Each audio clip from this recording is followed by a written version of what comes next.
जी, सबसे पहले तमाम लोगों को अस्सलाम वालेकुम। और बिल्कुल बहुत खुशी की बात है और ऑब्वियसली टीम में कमबैक हुआ है, इससे ज़्यादा खुशी की और कोई बात नहीं है। और जैसा कि आपको पता है कि हमेशा से इंग्लैंड का टूर जो है वो टफ होता है। तो यहाँ पे प्रिपरेशन कर रहे हैं और थोड़ा-सा एक्सपीरियंस भी है, क्योंकि 2-3 टूर जो है मैंने वो इंग्लैंड के किए हैं, स्पेशली टेस्ट टीम के 2016 और 2018। तो वहाँ का आइडिया है कंडीशन कैसी होगी, तो इंशाल्लाह जब भी मुझे अपॉर्च्युनिटी मिलेगी तो मैं कोशिश करूँगा अपने लिए और अपनी टीम के लिए अच्छा परफ़ॉर्म कर सकूँ।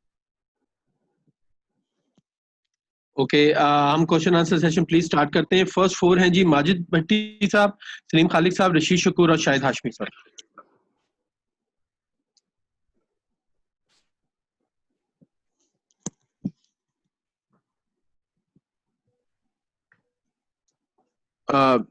जी माजिद भाई, आपको आवाज आ रही है? प्लीज आप क्वेश्चन कर लें।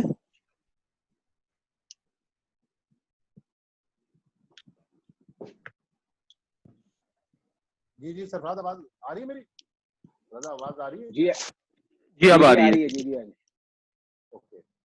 अच्छा, सरफराज 2014 से 2020 तक आप रेगुलर पाकिस्तान टीम का हिस्सा रहे। इस दौरान बहुत सारे मैचेस भी जितवाए, कप्तानी भी की।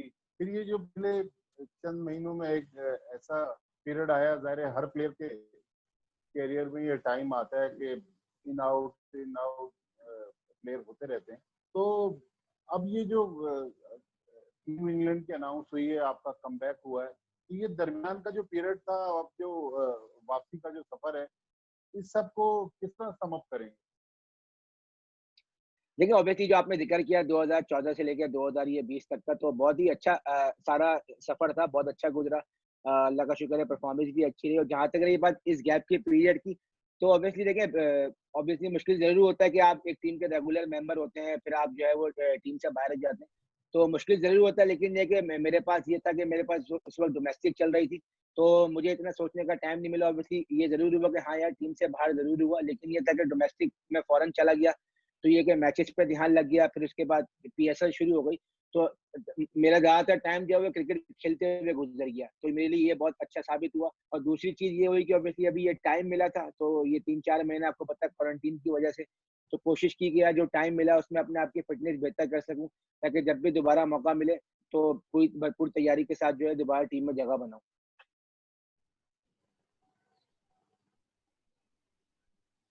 जी सलीम भाई। सलामकुम सरफराज, ये जी, बताएगा कि आप अस्सलाम जब कैप्टन थे पाकिस्तानी टीम के और नंबर 1 विकेट कीपर थे, लेकिन जाहिर है अब आप नंबर 2 की हैसियत से आ रहे हैं, क्योंकि अजहर अली हो, मिसबाह उल हक हो या यूनुस खान हो, सब ने ये कहा है कि हमारी फर्स्ट चॉइस जो है वो रिजवान ही होंगे। तो इससे आपको क्या ऐसा महसूस हो रहा है कि कोई शायद चांस ना मिले, या आप बड़े पॉजिटिव है कि जब भी मौका मिला तो अच्छा परफॉर्म करूँ?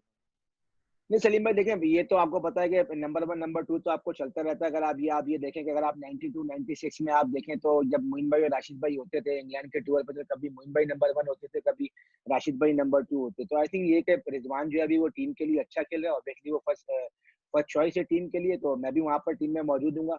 और जो मुझे वहाँ पर अपॉर्चुनिटी मिल रही होगी तैयारी करने के लिए, मैं उसकी अपनी भरपूर तैयारी करूँगा। और इंशाल्लाह जब भी मुझे मौका मिलेगा, मैं कोशिश करूँगा अपने लिए और अपनी टीम के लिए अच्छा परफॉर्म कर सकूँ।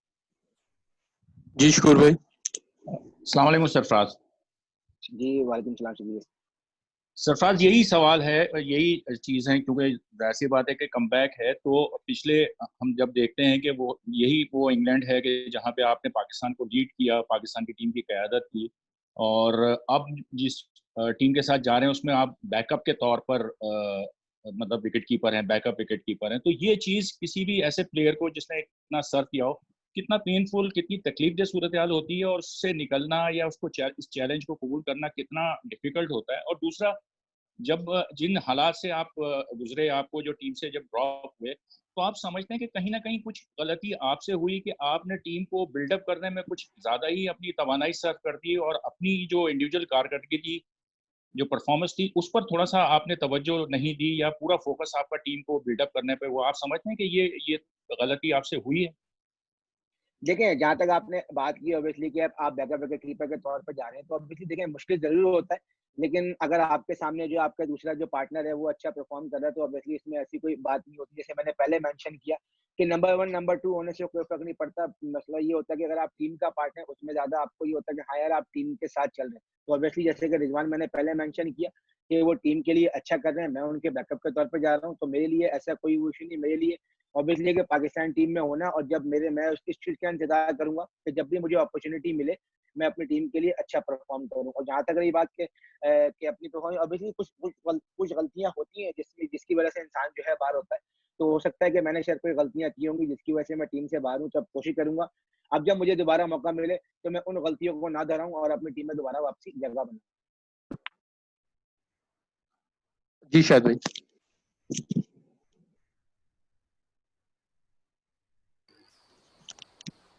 मैं करूँ शायद भाई भाई? आपका माइक म्यूट है। जी जी शायद भाई जी आपका माइक म्यूट है।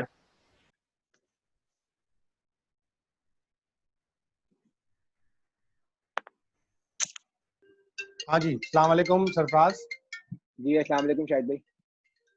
सरफराज, अच्छा पूछना मुझे ये है कि ये जो तारीखी ज्यादती हुई, क्रिकेट की तारीख में ऐसी नज़ीर नहीं मिलती इस ज्यादती की कि एक आदमी 3 फॉर्मेट का कप्तान और उसे तीनों फॉर्मेट की कप्तानी से भी हटा दिया जाए और उसी दिन जिस दिन हटाया गया उसी दिन टीमों से भी निकालने का इंदिया दे दिया जाए।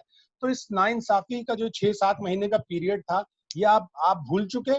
और इस 6 महीने के अरसे में कभी ऐसा तो वो नहीं आया ख्याल कि क्रिकेट छोड़ दें यार, इतनी बड़ी ज्यादती हो गई कि कप्तान था और अब मैं तीनों टीमों में भी नहीं हूँ?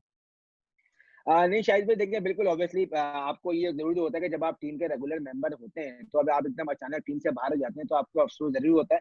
लेकिन आप लोगों ने मुझे बचपन से कवर किया है, बचपन से देखते हुए आए हैं, तो आप लोगों ने भी काफ़ी हौसला दिया है, सबकी गाइडेंस रहती है। तो ऐसा कभी भी नहीं आया, क्योंकि यही चीज़ें हमने अपने बड़ों से सीखी हैं कि क्रिकेट में उतार-चढ़ाव जो है, वो चलता रहता है और ये आपकी लाइफ़ का हिस्सा है। तो कोशिश की कि मैंने हमेशा से ये मेंशन किया है कि मैं अपने उन लोगों का शुक्रिया अदा करना चाहता हूँ कि मतलब जिन लोगों ने मुझे हमेशा सपोर्ट किया, हमेशा मैं उनके नाम मेंशन करता हूँ, मोइन भाई हैं, आज़म भाई हैं, ज़फ़र भाई वगैरह। ये सब लोग हैं, इन्होंने हमेशा अच्छी गाइडलाइन दी। तो जब मैं टीम से बाहर हुआ, तो उनका सबका ये मैसेज था कि यार ठीक है, ये लाइफ़ का हिस्सा है, अब आप कोशिश करो, दोबारा मेहनत करो, कमबैक करो और जब दोबारा अपॉर्च्युनिटी मिले, तो उसको अवेल करने की भरपूर कोशिश करें। जी नेक्स्ट मैं 4 नेम्स कॉल कर रहा हूँ। खालिद खान साहब, मोइश शाह साहब, उमर एंड जोजिब। सरफराज, अस्सलाम वालेकुम। जी, अस्सलाम वालेकुम खालिद भाई। सरफराज, मेरा सवाल शायद हाशमी और शकुर के सवाल से मिलता जुलता है, लेकिन उसमें कुछ चीज़ें ऐड होंगी। एक तो ये कि आप जब सेलेक्टेड सीरीज में कप्तानी कर रहे थे T20 सीरीज में, तो आपके तारीखी जुमला मुझे याद है, वो वनडे सीरीज में, सॉरी, कराची में। तो बारिश हुई थी, आपने कहा तो बादल आएगा तो बारिश होगी। तो बहरहाल वो एक समझ लें जोक था। लेकिन जब आप टीम से बाहर हुए, तो ये जो 6-7 महीने का पीरियड है, मेंटली आपके जहन में क्या क्या चल रहा था उन दिनों में? दूसरा ये है कि आप एक हमेशा से एक आपके फिटनेस के हवाले से हमेशा सवाल उठता है कि सरफराज वजन उनका ज़्यादा है और वो फिटनेस पे काम नहीं कर रहे। तो इस दौरान में मेंटली आपने अपने आप को किस तरह एडजस्ट किया और ये जब कमबैक हो रहा है इंशाल्लाह, are we going to see a different Sarfaraz Ahmed then what we saw in the last 3-4-5 years? देखिए, जहाँ तक रही बात कि वो जो टाइम पीरियड था, वो कैसे गुज़ारा, तो ऑब्वियसली जैसे मैंने पहले मेंशन किया कि मेरे गुड लक ये थी कि मुझे ज़्यादा सोचने का टाइम नहीं मिला। जब मैं ऑब्वियसली टीम से बाहर हुआ, तो उस वक़्त हमारा डोमेस्टिक का सीज़न चल रहा था। तो इसी वजह से जो है ऑब्वियसली मैं उस तरफ हेलो, मेरी आवाज़ आ रही है? हेलो? हेलो? जी, मेरी सरफराज आवाज़ आ आवाज रही है? आ रही है, कंटिन्यू करिए। सरफराज आपकी आवाज आवाज आ आ रही रही है। है, आवाज आ रही है। आ रही है आवाज। तो वो जी बिल्कुल जो है, तो मुझे इसलिए ज़्यादा सोचने का टाइम नहीं मिला और मैंने जैसे पहले बताया कि मैं डोमेस्टिक खेलने फैसलाबाद चला गया था। तो उसके बाद जो टाइम मिला फैसलाबाद के बाद फ़ौरन जो है हमारा T20 शुरू हो गया, फिर उसके बाद PSL आ गया। तो मैंने कोशिश की कि अपना ज़्यादा फ़ोकस जो है मैं इसी तरफ रखूँ और जहाँ तक रही बात कि आपने उस दौरान में क्या सोचा, तो ऑब्वियसली यही सोचा मैंने कि यार ये जो मुझे टाइम मिला है, ऑब्वियसली हो सकता है कि ये मेरी भलाई के लिए हो। तो जो मुझे टाइम मिला है, मैंने कोशिश किया कि इसमें अपने आप को ज़्यादा से ज़्यादा फिट रख सकूँ और जब मुझे मौका मिले, तो मैं अपनी टीम के लिए अच्छा परफ़ॉर्म कर सकूँ। जी जी मोहित शाह, अस्सलाम वालेकुम सरफराज। जी, अस्सलाम वालेकुम मोहित भाई। खैरियत से? अच्छा, अल्लाह का शुक्र। एक जनरल इम्प्रेशन होता है जी कि जब एक कप्तान होता है, कप्तान टीम से निकल जाता है, फिर वो एज अ प्लेयर बन के वापस आता है टीम में, तो हिस्ट्री पाकिस्तान की क्रिकेट की बताती है कि वो जो अपने आप को वो एडजस्ट नहीं कर पाता एज अ प्लेयर, वो फिर भी फील करता है कि मैं कप्तान हूँ, या उसको अगर चांस मिलता है टीम में 11 में खेलने का, तो वो चीज़ उसके बैक ऑफ द माइंड जरूर रहती है कि वो ही मैं पावर एग्जर्ट कर रहा हूँ, या उसी तरह की कोई ऐसा बिहेवियर हो जाता है जिससे बाद में प्रॉब्लम्स बनते हैं। ये मैं आपकी बात नहीं कर रहा, लेकिन आप पूरे 90s में चले जाएं, जो हमारे ऊपर नीचे सब कप्तान बन गए, फिर वो एज अ प्लेयर बन के आए तो बड़ी ग्रुपिंग बन गई, कोई इस तरह की चीजें हो गई, तो इसको किस तरह अवॉइड करेंगे और इसको किस तरह देखेंगे? और दूसरा अपनी बैटिंग फॉर्म के मुतालिक भी थोड़ा बता दीजिए। देखिए मेरे जहाँ तक ये बात कि कप्तान के बगैर जो है वापसी आएंगे, देखिए मैं जब एज अ कैप्टन भी था तो मैंने कभी भी अपने ड्रेसिंग रूम में या अपने प्लेयरों को कभी भी ये शो नहीं कराया कि मैं कप्तान हूँ और टीम में डिफरेंट किस्म का बंदा हूँ। तो मेरे लिए मैंने हमेशा से जो है ये कहता हूँ कि मैं कभी भी अपने आप को इतना ऊपर लेके नहीं गया, इतनी सोच मैंने नहीं की कि यार कभी के हर वक्त में जो है मैंने कप्तान रहना है। तो मेरे लिए कभी कोई प्रॉब्लम नहीं होगी जब मैं दोबारा टीम में जाऊंगा, तो ऐसा ना कोई इशू मैंने, क्योंकि मैंने अपने आप को उस जगह लेके ही नहीं गया था कि मैं ये सबको ये फील कराऊं कि मैं एक डिफरेंट कैरेक्टर हूँ टीम के अंदर, एक डिफरेंट पार्ट हूँ या मैं कैप्टन हूँ, मेरे पास सारी अथॉरिटीज हैं। तो मेरे लिए कोई मुश्किल नहीं होगी और तमाम लड़कों के साथ मैं खेला हुआ हूँ, साथ मैंने ड्रेसिंग रूम शेयर किया हुआ, तो ऐसी तो कोई चीज़ बिल्कुल मेरे जहन में ना है और ना मुझे कोई मुश्किल पेश आएगी। और जहाँ तक रही बात बैटिंग की, तो ऑब्वियसली यहाँ पे ज़्यादा टाइम मिला हुआ है, बैटिंग पे ज़्यादा टाइम दे रहा हूँ दोनों पे, तो इंशाल्लाह वहाँ भी टाइम मिलेगा, क्योंकि आपको पता है कि इन 2-3 महीनों में उस क्वालिटी की प्रैक्टिस नहीं हो पाई जो प्रैक्टिस हम नॉर्मली करते हैं। तो इंशाल्लाह जब भी प्रॉपर नेट्स वगैरह स्टार्ट होंगे तो भरपूर बैटिंग को टाइम देकर उसको और मजीद से मजीद बेहतर करने की कोशिश करेंगे। Thank you. जी सरफराज, उमर है। कल मिसबा से पूछा गया आपके कमबैक के ऊपर कि सरफराज को किस बेस पे कमबैक करवा जा रहा है, कुछ ऐसा उसने स्पेशल किया नहीं है। लेकिन मिसबा ने काफी पॉजिटिवली रिस्पॉन्ड किया। उन्होंने बोला कि सरफराज जब को ड्रॉप किया गया था तो उस पर एडिड प्रेशर था, तीनों फॉर्मेट की कप्तानी कर रहे थे, तो समटाइम ऐसे ब्रेक्स हेल्प करते हैं प्लेयर को।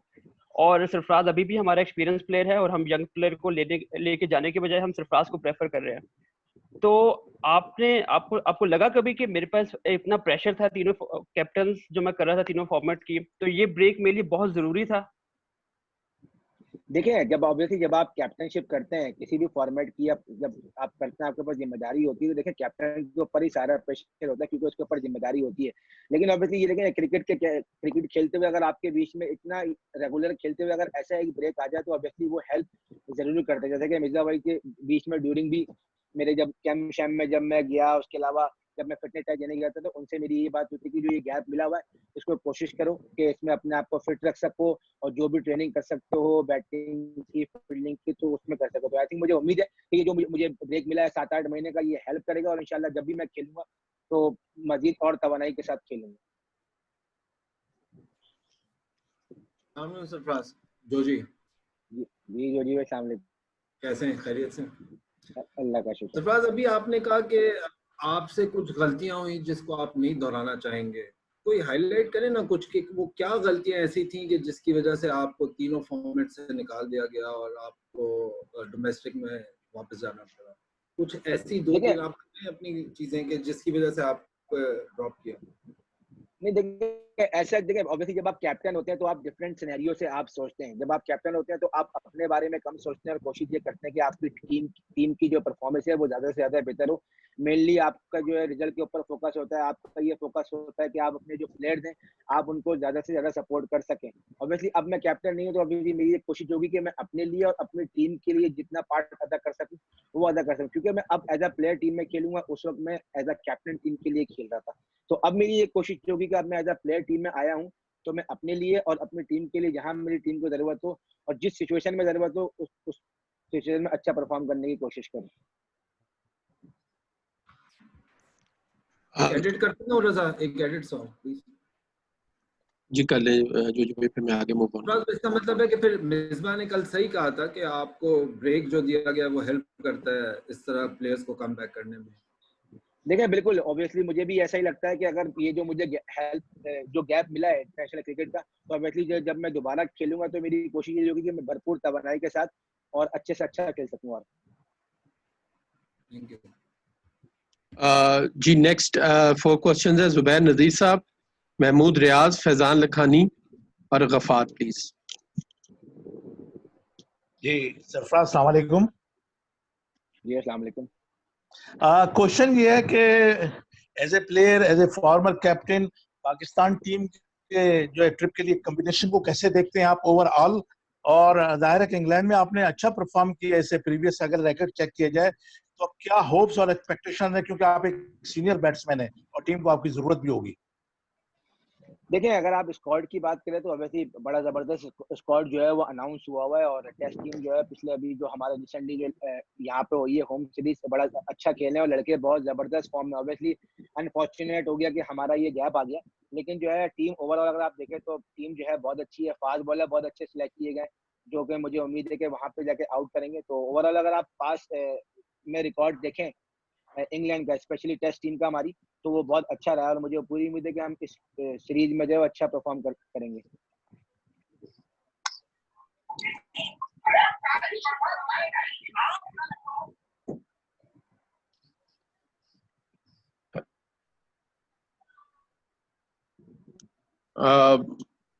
बदी आपको आवाज आ रही है? प्लीज क्वेश्चन करिएगा। हेलो। अच्छा सरफराज, आवाज आ रही है? जी आ रही है बदी भाई, आ रही है। अच्छा सरफराज, ये बताएं, बड़े अरसे बाद तो कि सभी एक ही किस्म के सवाल पूछ रहे हैं, बड़े अरसे बाद कमबैक हुआ है। अब आप जब टीम में जाएंगे तो वो नाम भी आपके सामने होंगे, जैसे मिसबाह उल हक, उसके अलावा यूनुस खान, वकार यूनुस, बड़े बड़े कोचेज आपके सामने होंगे। लेकिन पहले ये होता था कि कप्तान, एज ए कप्तान सरफराज जो है वो बहुत सारे डिसीजन खुद लेता था और कप्तान की हैसियत से, लेकिन अब एज अ प्लेयर जो है वो सरफराज वहां खेलेगा। तो एक तो बात ये है, और दूसरा ये है कि ऐसा तो नहीं है कि सरफराज, क्योंकि अब पाकिस्तान टीम के पास इतने लड़के नहीं थे, दूसरा जो है वो विकेट कीपर नहीं था, सिर्फ और सिर्फ इस वजह से लिए जा रहा है कि वहां जाकर सरफराज जो है लड़कों को प्रैक्टिस कराएं। ऐसा तो नहीं है, या कि उम्मीद है कि चांस भी मिलेगा और सरफराज पहले वाला सरफराज बन के दिखाएगा? देखिए जहाँ तक रही बात आप ऑब्वियसली आपकी कि आप दोबारा टीम में जा रहे हैं, तो मैंने पहले जैसे मेंशन किया कि ऐसा कोई मसला नहीं है कि मैं कैप्टन था और कैप्टन के बगैर अब टीम में खेलूंगा। मैंने पहले मेंशन किया कि जब मैं कैप्टन भी था तो मैंने भी कभी अपनी फील्ड में, या ऑब्वियसली फील्ड में एक डिफरेंट मेरी ड्यूटी है, लेकिन अगर आप ड्रेसिंग रूम की बात करते हैं तो मैंने कभी भी अपने ड्रेसिंग रूम में ये फील नहीं कराया कि मैं एक डिफरेंट कैरेक्टर हूँ और कैप्टन हूँ टीम का तो मैं अलग चीज खिलाऊंगा। तो मुझे इस चीज के तो कोई मसला है नहीं और ना मसला होगा। और जहाँ तक रही बात आपकी, देखें इतना लंबा टूर है, लेंदी टूर है, तो ऑब्वियसली जो है वहाँ पे ये कोशिश होगी कि ज्यादा से ज्यादा प्रैक्टिस करें। जैसे मैंने पहले आपको बताया कि रिजवान जो है, जैसे सबको पता है कि ऑब्वियसली इस वक्त जो है पहली प्रायोरिटी है वो टीम की, और मैं वहाँ पे बैकअप के तौर पे जा रहा हूँ। तो मुझे ऐसा कोई मसला नहीं है, मेरा काम होगा वहाँ पे अपनी जो मुझे अपॉर्चुनिटी मिलती है वहाँ पे अपनी तैयारी करूँ, प्रैक्टिस करूँ, जब भी मुझे अपॉर्चुनिटी मिले मैं टीम के लिए अच्छा परफॉर्म करूँ। ये बड़े बड़े कोचेज हैं, वकार, मिसबाह, यूनुस, सारे अब आ गए। नहीं देखें वो तो देखें, ये तो इससे मैं समझता हूँ कि इससे अच्छी तो कोई और बात ही नहीं है। अगर आप हमारा कोचिंग स्टाफ देखें तो मैं समझता हूँ कि इससे तगड़ा कोचिंग स्टाफ तो शायद वो पाकिस्तान ने क्रिकेट में, अगर आप पूरी ओवरऑल 70-80-75 साल की हमारी हिस्ट्री है, तो इतना तगड़ा कोचिंग स्टाफ जो है वो अभी तक नहीं आया। अगर आप ओवरऑल सबका एक्सपीरियंस देखें तो 330 या 332 टेस्ट मैच है, तो आई थिंक मैं समझता हूँ कि ये कप्तानों के लिए भी बहुत ज्यादा हेल्पफुल होगा कि जिनको आइडिया है कि इंग्लैंड की कंडीशन में कैसा खेलना है। तो आई थिंक मैं समझता हूँ कि हम लड़कों के लिए बहुत अच्छी अपॉर्चुनिटी है कि इतना जबरदस्त कोचिंग स्टाफ जो है वो ड्रेसिंग रूम में मौजूद है, तो हम उनसे कोशिश करेंगे, उनसे जितना फायदा उठा सकते हैं उतना फायदा उठाएंगे। हेलो जी गफार एंड देन फैजान। अस्सलाम वालेकुम। सरफराज कैसे हैं? ठीक ठाक हैं आप? जी अल्लाह का शुक्र, जी अल्लाह का शुक्र। सरफराज ये पूछना था कि मोहम्मद आमिर वो टीम में नहीं है, उन्होंने दस्तबरदारी का ऐलान किया है और उनकी कोई वजह थी जिसकी वजह से, तो आमिर का जो रिकॉर्ड है इंग्लैंड के अंदर वो बहुत अच्छा रहा है, तो क्या आप समझते हैं उसकी कमी महसूस होगी? दूसरा, जिन हालात में पाकिस्तान की टीम इंग्लैंड जा रही है, कोरोना का, वो तो सबको पता ही है, तो हारिस सुहेल की फैमिली ने खदशात का इजहार किया और उनको इजाज़त नहीं दी, तो क्या ऐसे और भी बहुत से खिलाड़ी हैं जिनको खदशात हैं? क्या आपकी फैमिली ने आपको दी है, कोई ऐसे कोई खदशात का इजहार तो नहीं किया कि आप ना जाएं अपना इस तरह कुछ करके कहा हो? देखिए अगर आप दोनों का सिनेरियो देखें दोनों का डिफरेंट है। जहाँ तक ये बात देखें आमिर की, तो ऑब्वियसली आमिर ने जो है इंग्लैंड में उसकी परफॉर्मेंस जो है वो बहुत ज्यादा अच्छी रही है, चाहे व्हाइट बॉल हो चाहे वो रेड बॉल हो। लेकिन अब देखें दोनों का सिनेरियो डिफरेंट है। आमिर का जो है वो बेबी एक्सपेक्ट कर रहा है, और जो मुझे पता चला ऑब्वियसली ये था कि उसकी वाइफ जो है वो इंग्लैंड में रहती है, और आमिर जो है जो पाकिस्तान में रहता है तो वो अपनी वाइफ के साथ ही रहता है। तो ऑब्वियसली उसका ट्रैवल करना जो है मुश्किल ही है, क्योंकि उसकी वाइफ के पेरेंट्स भी जो है वो इंग्लैंड में रहते हैं। तो यही वजह है कि आमिर जो है वो, हालांकि उसने कोशिश भी, मैं सुना कि उसने कोशिश भी की थी कि अगर उसको ट्रैवलिंग की इजाज़त मिल जाए, लेकिन आई थिंक शायद डॉक्टर ने इजाज़त नहीं दी, इसकी वजह से जो है उसका पाकिस्तान के लिए टूर पे जाना जो है वो मुश्किल हो रहा था। तो आई थिंक उसका राइट डिसीजन है कि फैमिली के पास रहेगा तो सारी चीज़ें जो है वो मैनेज कर सकेगा। और जहाँ तक रही बात हारिस की, तो हारिस का देखें ये सिचुएशन जो है, हमारे जो सीईओ साहब हैं वसीम खान साहब, उन्होंने 1 बाय 1 जो है तमाम लोगों को मैसेज किया, कॉल की, और ये डिसीजन उन्होंने हमारे ऊपर छोड़ा था कि आपको कोई आपके रिजर्वेशंस हैं टूर्स के हवाले से, तो आप अपनी आप बता सकते हैं। तो ये सब लड़कों की अपनी कॉल है और ऑब्वियसली सबने अपनी फैमिली से मशवरा करके डिसीजन लिया होगा। ऑब्वियसली हारिस की फैमिली का अपना डिसीजन है और हम सबको उसके डिसीजन की रिस्पेक्ट करनी चाहिए। और ये ऑप्शन सब हमारे पास, सबके पास है, क्योंकि हमें सीईओ साहब ने स्पेशली जो है वो मैसेज भी किया, कॉल भी की, और उन्होंने बताया कि आपके जो भी रिजर्वेशन है, आप जाना चाहते हैं, नहीं जाना चाहते, तो आप काइंडली हमें बता दें, ताकि हम उस हिसाब से फिर अपनी चीज़ों को मैनेज करें। तो सबकी अपनी कॉल है और हमें सबको अपने उनके डिसीजन की रिस्पेक्ट करनी चाहिए। अच्छा, ये आमिर की आप समझते हैं कि मौजूदा स्क्वाड के अंदर आमिर की कमी कौन सा खिलाड़ी पूरी कर सकता है? देखिए सारे बॉलर 10 फास्ट बॉलर सिलेक्ट हुए हैं और सब फास्ट बॉलर एक से बढ़कर एक हैं। तो ऑब्वियसली हर किसी के पास अपनी क्वालिटी है, जिसको अपॉर्चुनिटी मिलेगी वो अपना बेस्ट से बेस्ट देने की कोशिश करेगा। जी प्लीज रिक्वेस्ट है सब एक एक क्वेश्चन करें ताकि सबकी टर्न्स आ जाएं। और जी फैजान आप क्वेश्चन करिएगा। जी अस्सलाम वालेकुम सरफराज, सवाल है कि अक्टूबर में आखिरी बार इंटरनेशनल क्रिकेट आप पाकिस्तान से खेले और अब जून आ गया, तो इस 8-9 महीनों में सरफराज में क्या तब्दीली आई? अक्टूबर में सरफराज कहाँ स्टैंड कर रहा था अपने आप को एज अ प्लेयर, कहाँ देख रहा था, और आज सरफराज अपने आप को किस तरह महसूस कर रहा है? और अब अगर मौका मिला तो ये जहन बनाया हुआ है कि अब मौका मिला तो इस मौके को छोड़ना नहीं है। बिल्कुल, देखिए फैजान भाई, जो पिछले 7-8 महीने रही जो जर्नी रही, ऑब्वियसली मैंने इसे मेंशन किया कि डोमेस्टिक में चला गया, उसके बाद पीएसएल होती रही, फिर अब ये पैंडेमिक का दौर आ गया। 2-3 महीने तो आपको पता है सारा इसी में ही गुजरा है, सारा क्रिकेट खेलते हुए, या अब तो 3 महीने घर में गुजरते हुए देखा। तो ऑब्वियसली अब टारगेट यही है कि जब भी मुझे मौका मिले तो कोशिश करूंगा अपनी टीम में जगह बनाऊं और टीम के लिए अच्छा परफॉर्म कर सकूं और टीम का मुस्तकिल रुकन बनने की भरपूर कोशिश करूंगा जब भी मौका मिला। जी नेक्स्ट 4 है महमूद, रियाज, असगर, अली हसन और इबाद। सरफराज साहब, महमूद कैसे हैं? सरफराज खैरियत से? अच्छा सरफराज, यूनुस खान ने भी मीडिया से बात की और उनका जो लुब्बे लुबाब था कि पूरे कैरियर में उनका जो एग्रेशन रहा, उन्होंने कहा कि उससे जो वो नॉन कंप्रोमाइजिंग थे उससे उनको नुकसान हुआ। खेल में भी उन्होंने एडमिट किया कि उन्होंने ओवरकम किया। आपका हम देखते हैं कि आपका मिजाज भी है कि आप बहुत ज्यादा कंप्रोमाइजिंग है। तो एक बड़े खिलाड़ी के लिए आप क्या समझते हैं कि वाई एक्सिस दोनों सतहें जो है खतरनाक होती, बीच में कहीं रहना चाहिए अपने अच्छा कैरियर प्रोलॉन्ग करने के लिए, या बिल्कुल ही कंप्रोमाइजिंग होना चाहिए या नॉन कंप्रोमाइजिंग होना चाहिए? देखिए आपको चीजों के मुताबिक जो है ना वो एडजस्ट करना चाहिए। अब आई डोंट नो, आपने पता नहीं सवाल मुझसे पूछा है, यूनिस भाई का पूछा है मुझे आप नहीं देखिए, ऑब्वियसली देखिए इंसान को जो है वो अपनी लाइफ में जो है ना वो एडजस्टेबल होना चाहिए। आपको पता है कि जैसे ही सिचुएशन चल रही है आपको उसी हिसाब से मूड करना चाहिए। तो आई थिंक जो है मैंने भी अपने कैरियर में ऐसा ही किया और जब भी कोशिश करूंगा कि आगे भी ऐसा ही करूं कि जिस चीज की जरूरत है, जो आपकी रिक्वायरमेंट है, आप उसी के मुताबिक चलें। जरूरी नहीं कि आपको बहुत टू फार अहेड है। तो कोशिश करूंगा जो सिचुएशन है, जो जहाँ पे एडजस्ट हो सकते हैं वहां पे एडजस्ट होने की भरपूर कोशिश करें। Thank you. अस्सलाम वालेकुम। जी वालेकुम सलाम। सरफराज, पहले काफी अरसे तक रिजवान वर्सेस सरफराज चलता रहा, अब सरफराज वर्सेस रिजवान हो गया। इस दौरान जो सबसे बड़ा क्वेश्चन लगा वो आपकी बैटिंग पे लगा कि सरफराज जो है आउट ऑफ फॉर्म है। डोमेस्टिक में आपने लास्ट डोमेस्टिक में 1 सेंचुरी की और फिर पीएसएल में आपने पहली 2-3 इनिंग बहुत अच्छी खेली, लेकिन उसके बाद फिर हमने देखा कि सरफराज की बैटिंग आउट ऑफ फॉर्म हुई। अब आपके पास सबसे बड़ा जो बैकबोन आ गया है वो है यूनुस खान, एक बड़े बैट्समैन बैटिंग कोच की हैसियत से। तो कितना बेनिफिट आपको मिलेगा यूनुस के होते हुए, और क्या अपनी बैटिंग को दोबारा इन्फॉर्म कर पाएंगे आप?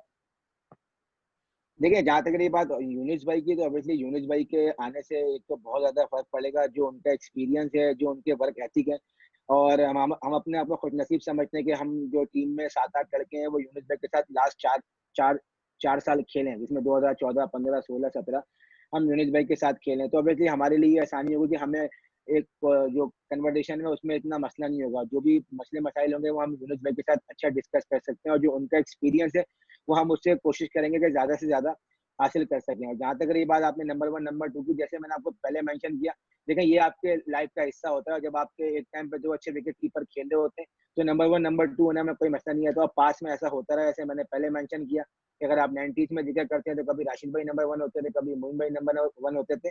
तो ये ऐसा कोई मसला नहीं है। अभी वो अच्छा, रिजवान अच्छा कर रहा है पाकिस्तान टीम के लिए। जब मेरी बारी आएगी तो मैं कोशिश करूंगा मैं भी अच्छा करूँ पाकिस्तान टीम के लिए।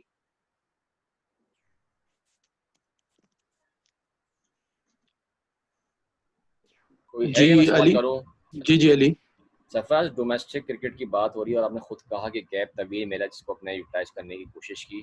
बैटिंग के लिहाज से देखें तो आप काफ़ी नीचे थे, 1 सेंचुरी है और 2 50s आपने स्कोर की।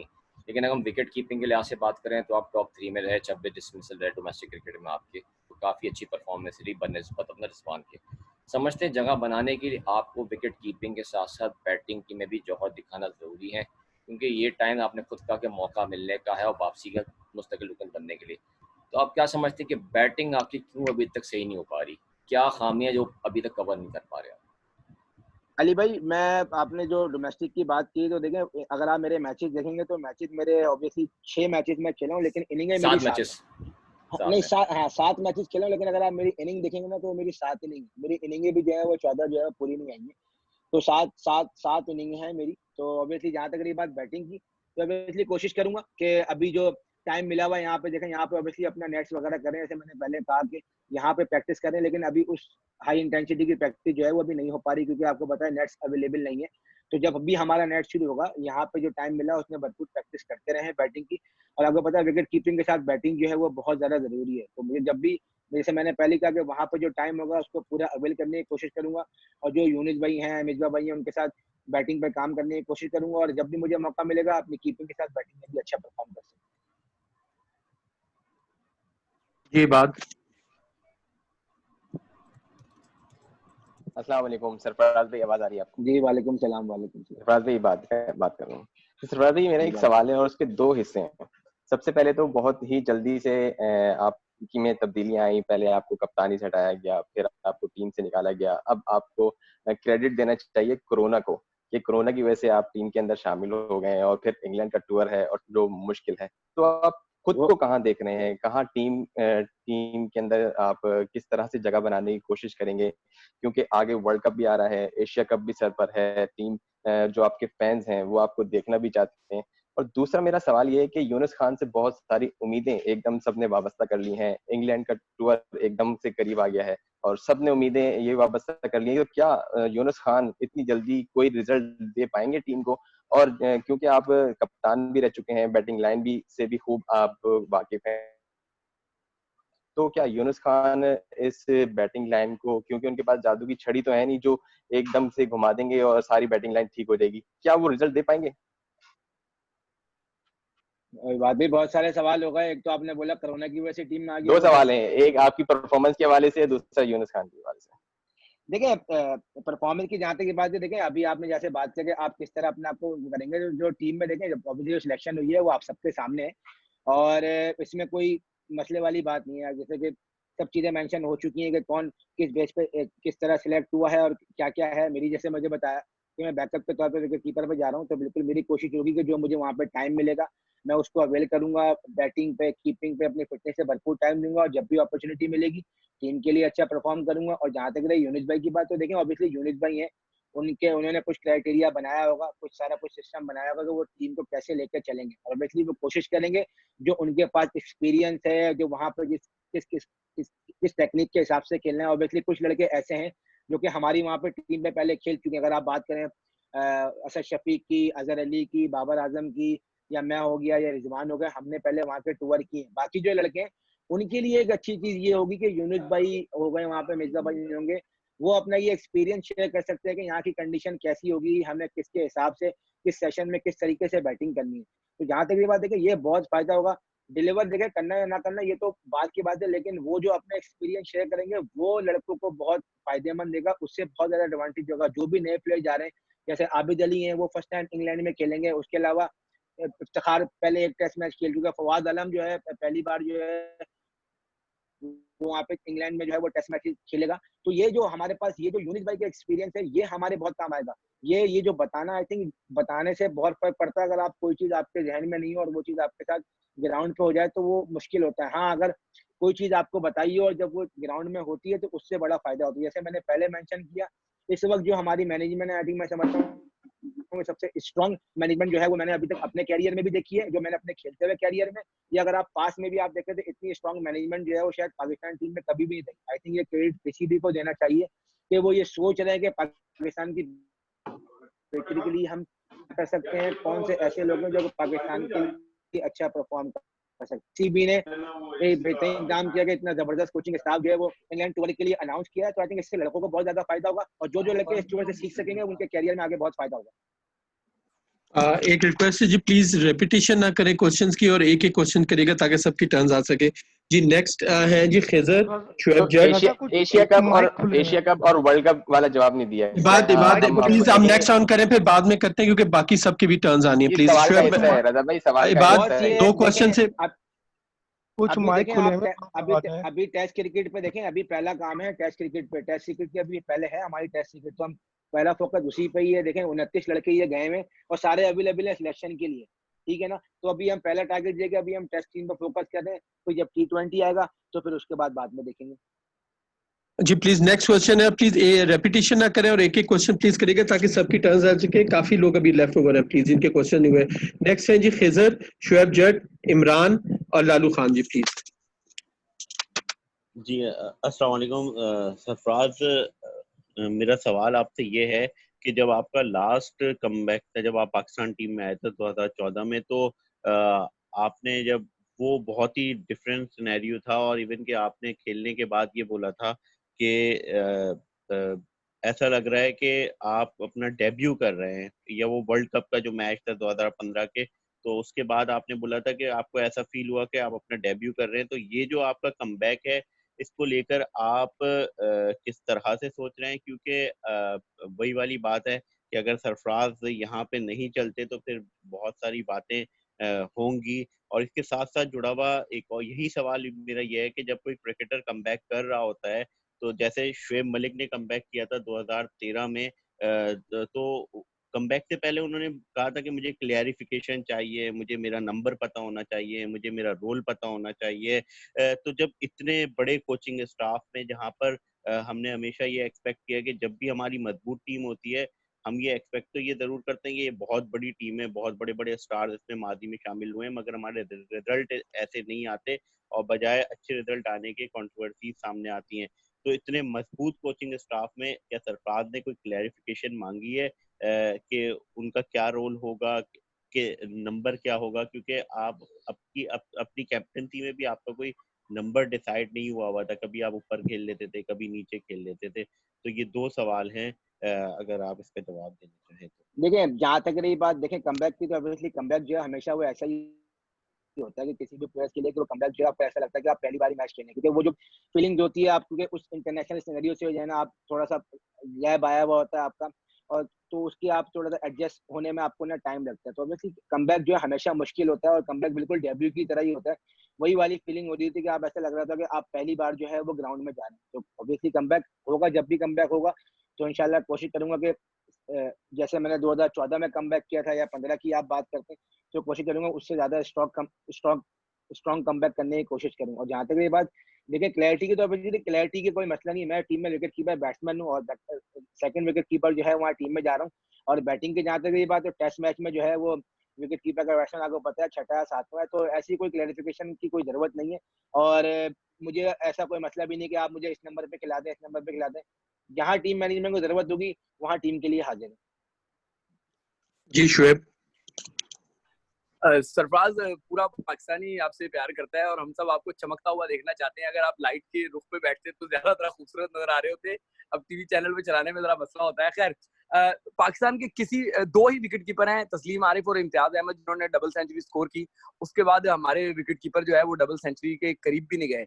तो ये है आपके जहन में कि आप कमबैक कर रहे हैं? अभी जैसे खिजर ने शुएब मलिक का जिक्र किया, तो उन्होंने आए थे तो उन्होंने एक अच्छा कमबैक किया था, बाद में रिटायरमेंट भी ले ली, कि आप डबल सेंचुरी कर सकें। और इंग्लैंड में आपके स्टैट्स जो हैं वो अगर हम कीपिंग की बात करें तो बड़े अच्छे हैं। तकरीबन 6 मैचेस में आपने वहां पे 9 मैचेस में तकरीबन 27 स्वीकार किए हुए हैं 6 मैचेस में, और इंग्लैंड के खिलाफ आपने आज तक 50 स्कोर नहीं की, लेकिन इंग्लैंड में जाके आपने जो है वो 9 मैचेस में 363 रन स्कोर किए हुए हैं। तो है आपका कि एक तो इंग्लैंड में जाके सिर्फ 50 ही नहीं, डबल सेंचुरी स्कोर कर लें, और जो आपके विकेट कीपिंग के अच्छे स्टैट्स हैं, तो अगर आपको मौका मिल जाए तो उन स्टैट्स की बदौलत पाकिस्तान को जितवाने में किरदार अदा कर सकते हैं आप। देखिए शोएब भाई, बिल्कुल डबल सेंचुरी की तो बिल्कुल ख्वाहिश जरूर है, और हर जो बैट्समैन होता है या कोई भी हो, जो डबल सेंचुरी क्या उसको जो डबल सेंचुरी हो जाए तो एक लाइफ टाइम अचीवमेंट हो जाती है। आई थिंक डबल सेंचुरी करना जो है बहुत एजाज की बात होती है। अनफॉर्चुनेटली इंटरनेशनल क्रिकेट में तो नहीं हुई, लेकिन डोमेस्टिक में डबल सेंचुरी जरूर है। लेकिन हाँ, जब भी कोई ऐसी लंबी इनिंग खेलने का मौका मिला जहाँ आप 100 के बाद क्रॉस किया, तो अभी कोशिश करेंगे कि कितना लंबा खेल सकते हैं, जितना लंबे रन कर सकते हैं कर सकते हैं। हाँ, अनफॉर्चुनेटली ये जरूर है कि वहाँ 50 नहीं हो पाई, बहुत करीब करीब गया 46 में जो है वो 3-4 जो है बार जो है वो आउट हुआ वहाँ पे। तो कोशिश करूंगा कि अब जब भी लंबी इनिंग खेलने का मौका मिले तो लंबे से लंबे रन कर सकूं टीम के लिए। Wicket keeper, as wicket keeper देखिए विकेट कीपर, देखिए ऑब्वियसली इंग्लैंड की कंडीशन जो है वो सबसे टफ कंडीशन होती है विकेट कीपिंग के लिए, क्योंकि जितनी जगह भी आप, क्योंकि इंग्लैंड और साउथ अफ्रीका, क्योंकि वहां पे जो है गेंद जो है पीछे जाके बहुत ज्यादा वॉबल करता है, तो ऑब्वियसली वहां पे जाके एक अलग प्रैक्टिस है, गेंद को वहां पे लेट पकड़ना होता है। तो कोशिश करूंगा कि अल्लाह का शुक्र है वहां पे अभी तक कीपिंग बहुत अच्छी रही है, और इंशाल्लाह जब भी दोबारा मौका मिला तो उसको और अच्छे से अच्छा करने की कोशिश करूंगा। जी इमरान। अस्सलाम वालेकुम सरफराज भाई। जी वालेकुम सलाम। सरफराज भाई, बहुत सारी क्रिकेट की बातें हो गई, थोड़ी सी दूसरी बात कर लेते हैं। हमने देखा लॉकडाउन में डेविड वार्नर जो है वो टिकटॉक की वीडियोस बना रहे हैं, शेखर धवन कपड़े धो रहे हैं अपनी वाइफ के साथ। तो आपने इस अरसे में क्या किया? क्या अपने घर के काम सीखे, या फिर आपने भी पाकिस्तानी कौम की तरह उर्तगरल ड्रामा देखा, या लूडो स्टार पे जो है वो अपना टाइम गुजारा? कैसे गुजारा आपने लॉकडाउन का ये टाइम? भाई देखें, लॉकडाउन का टाइम ऑब्वियसली हमने तो ये ज्यादातर घर में गुजारा और कोशिश की ट्रेनिंग करते रहे। जहाँ तक रही बात घर के काम करने की, हाँ तो वो बेटी है छोटी, तो ज्यादातर काम उसी के ही किए, तो उसी के साथ ज्यादा टाइम गुजारा है। अब्दुल्ला के साथ क्रिकेट खेली है, और जितने पुराने ड्रामे देख सकते थे बस इसी पे टाइम गुजारा सारा कुछ। जी लालू खान। जी अस्सलाम वालेकुम। जी वालेकुम सलाम। मैं लालू खान बलूचिस्तान। बात क्या आपकी? हेलो, आपकी आवाज नहीं आ रही, आप प्लीज जरा दोबारा बोलिएगा, आपकी आवाज नहीं आ रही है। काफी बड़ी अरसे बाद वापसी हुई है, और जी सरफराज भाई आवाज आ रही मेरी? जी बोले। आवाज कट गई आपकी, इंट्रोडक्शन भी करवा दीजिए, कहाँ से ताल्लुक है? जी जी सरफराज, मेरा सवाल आपसे ये है कि 2013 और 2014 में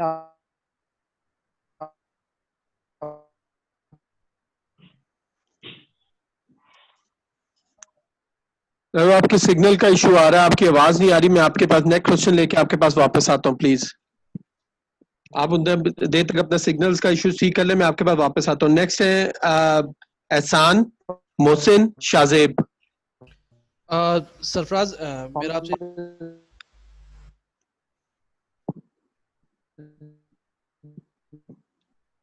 जी एहसान क्वेश्चन करें आप प्लीज।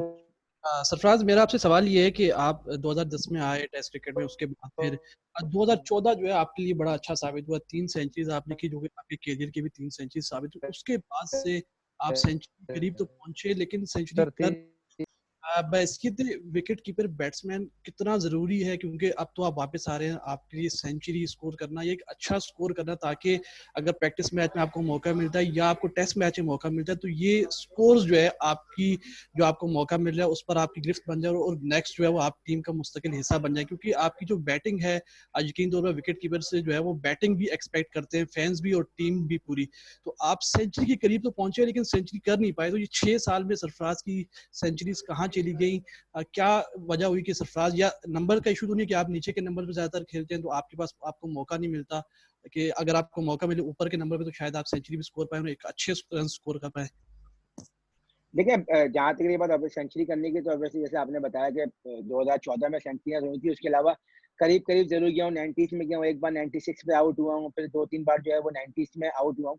तो सेंचुरी से करीब जरूर गया हूँ, लेकिन अनफॉर्चुनेटली जो है वो सेंचुरी जो है वो हो नहीं पाई है। और जहाँ तक ये बात नंबर की, देखिए विकेट कीपर का एक सेट नंबर होता है और मुझे नंबर का कोई इशू नहीं है। जो हम 6-7 नंबर पे खेलते हैं उसी नंबर पे आई थिंक विकेट कीपर खेलता है, क्योंकि आपको पता है कि ऊपर के जो टॉप 5 नंबर होते हैं वहाँ पे आपके प्योर जो है वो आपकी टीम की बैकबोन पे जो है बैट्समैन खेल रहे होते हैं, तो नंबर का कोई इशू नहीं है।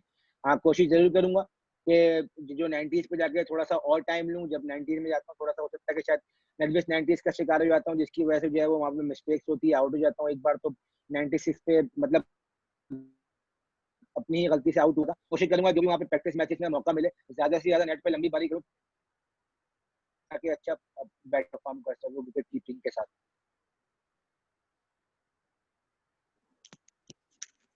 जी मोहसिन।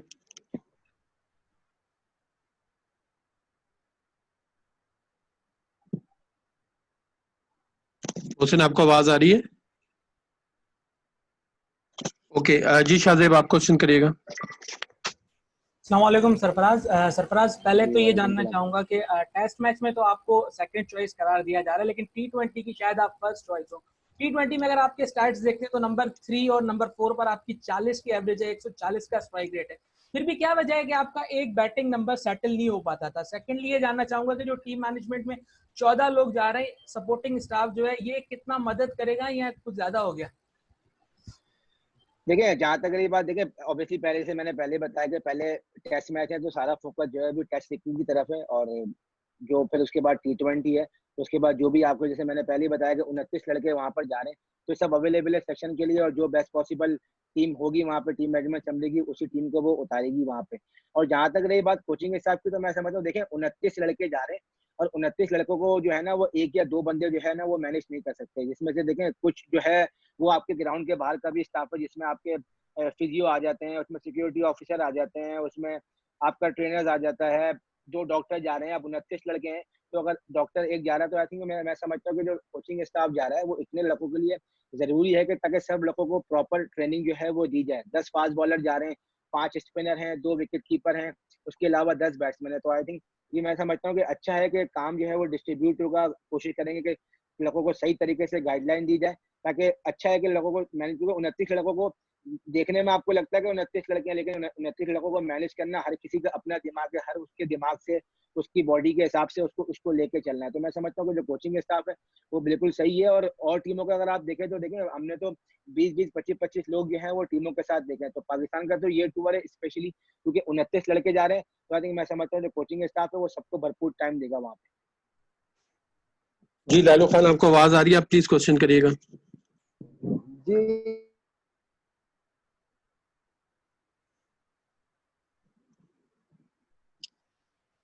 हेलो, आप मुझे अगर व्हाट्सएप कर दो मैं आपके बिहाफ पे पूछ लेता हूँ, क्योंकि आपकी ना आवाज आ रही है और ना हमें यहाँ पे कुछ हो रहा है। प्लीज मोहसिन आप अगर लाइन पे हैं तो प्लीज आप क्वेश्चन कर लें।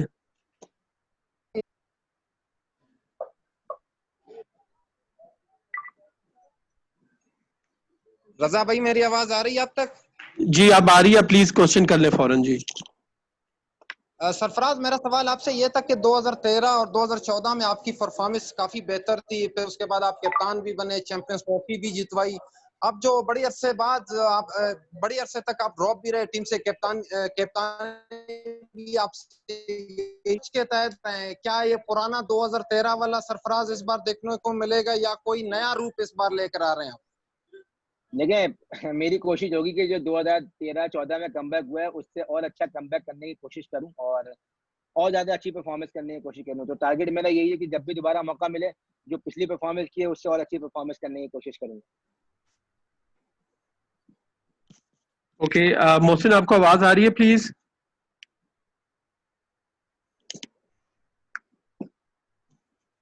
ओके मेरा ख्याल है मोहसिन उनके कोई कनेक्टिविटी का इशू है। जिस पैनल में कोई बंदा रह गया अगर किसी का क्वेश्चन नहीं हुआ तो प्लीज मुझे बता दें।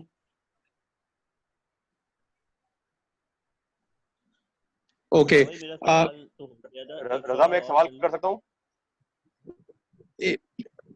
नहीं टर्न्स ओवर, सबकी बारी एक प्लीज प्लीज किसने कौन कौन को बोल रहा है, प्लीज एक एक करके बताइएगा। फैजान एक सवाल करना। फैजान के अलावा भी कोई था, प्लीज कौन है? खिजर खिजर खिजर जी खिजर, आपका ऑलरेडी उसने आंसर कर दिया था खिजर क्वेश्चंस का। ऑलमोस्ट सबके हमने क्वेश्चंस ले लिए, अभी हमें नेक्स्ट सेशन भी करना है, तो प्लीज आप लोगों का बहुत बहुत शुक्रिया सबका, हमें आपको इतना टाइम देने के लिए, और सरफराज आपका क्या आपने हमें टाइम दिया और सारी चीजें ब्रीफ अप की। इंशाल्लाह नेक्स्ट सेशन में आपसे मुलाकात होगी और हम आपको बिल्कुल ब्रीफ अप करेंगे प्लीज। ठीक है, थैंक यू सबका जी। अल्लाह हाफिज।